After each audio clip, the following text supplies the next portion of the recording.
Welcome back. Thanks for staying with us. Now, AfriForum, the civil rights organizations, won a costs order in the High Court in Pretoria today for legal action that they launched in 2022 against the extension of government's national state of disaster. In February 2022, AfriForum served government with court documents where the High Court was requested to declare the state of disaster as invalid and unlawful. For more on this, we're joined now by Ernst van Zyl, the AfriForum campaign officer. Ernst, a very good evening to you. Welcome to Newzroom Afrika. What does this victory mean to you? Well, good evening, everyone.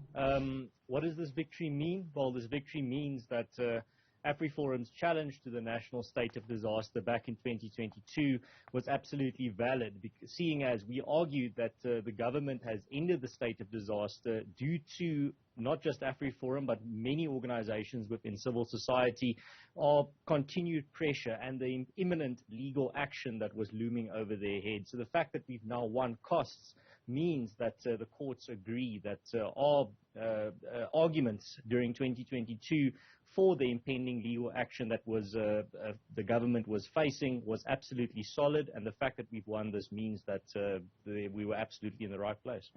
During the entire COVID-19 period, we saw AfriForum fighting against policies, government policies. Why was it important for AfriForum to go ahead with this case? Because not just in South Africa, but all across the world, we see the declaration of state of disasters frequently abused by governments, used as an opportunity to increase their control over society, often reacting to crises with policies that are completely either not based in science or reality, or often policies that just increase their control over society. And AfriForum, as a civil rights organization and watchdog of the government, kept a very close eye in regards to whether these policies that fell under the state of disaster violated the rights of the basic rights specifically of the citizens of South Africa, and many did, which was the foundation which we built this court case on. And the fact that this court case clearly threatened the government, which led to the point where they ended the state of disaster, now is even more shown to be more concrete based on the fact that the courts have awarded us with costs now in 2023. Yeah. You speak about the foundation that built up this case. What formed the merits of the case in your legal arguments in court? So, well, that's very extensive, and I'll keep it simple for the sake of time. Yes. In regards to what was in regards to what was specifically the foundation of our arguments was the fact that the policies that the government were advancing in the name of the state of disaster were violating the basic rights of citizens. Basic rights like, for example, the constitutional right to freedom of movement, one of the examples. Another example would be where freedom of association, freedom of bodily autonomy, these types of constitutional rights were violated by a myriad of policies that all fall under the umbrella of the state of disaster policies. And we took on specifically, rather than each of these policies individually, we took on the state of disaster itself, which was enabling many of these policies that were very clearly and blatantly violating the rights of citizens, rights that you find within the opening paragraphs of the South African Constitution. So this was a very easy case to argue. You didn't have to go some weird abstract route to really see and argue that many of these policies were not grounded in reality. They didn't have a solid base to stand on. Do you think that government has failed South Africans in their response to disasters? I mean, many have followed since then. Right.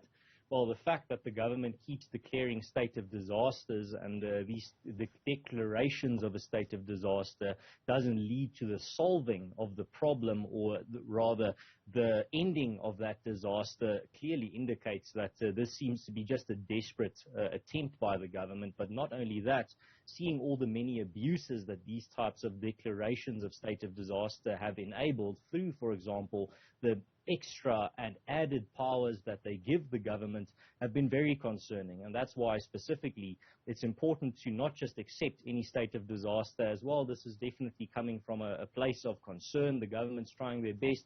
You need to be critical. You need to be skeptical in regards to examining every individual policy and asking yourself, does this policy and what the state of disaster is enabling, does this infringe on my basic rights? That's why it's important for every South African citizen to always be aware, always to be wake up, not to just blindly trust, but rather always have a healthy level of skepticism when it comes to these things, so that you can, if the day comes where the government is infringing on your basic rights, that you can take a stand and definitely be able to say that this is not right and this is now a step too far. And that's why civil society organizations like AfriForum are so important, because an individual citizen can't really take on the government, but when individual citizens come together and they make many civil society organizations like AfriForum strong, you can actually stop the government in its tracks when it takes a step too far or when it